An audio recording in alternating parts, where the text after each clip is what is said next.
This is the Lone Crater YouTube. We hope this video helps. You start by confirming the clip's resolution, frame rate, and whether it's been debayered. These factors affect sharpening and scaling. Once done, duplicate the clip in the timeline so you work non-destructively, and switch the viewer to better quality to judge real results. Next, apply a 1:1 spatial conform if scaling occurred, and make small exposure adjustments to reveal detail before sharpening. These first steps prevent amplifying noise and give you a true baseline to fix focus issues. You'll now perform the core correction. Add the built-in sharpen effect or a quality third-party plugin. Set intensity low, around 10 to 25%, then increase only as needed.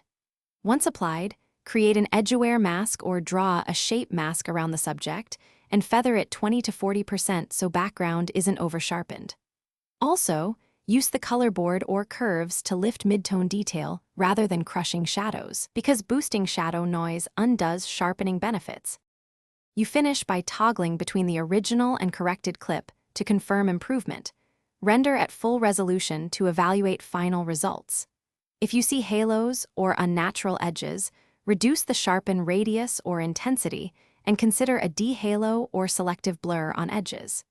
If noise becomes visible after sharpening, apply targeted noise reduction to shadow and midtone regions before reapplying subtle sharpening. If nothing helps, accept a softer look or reshoot with.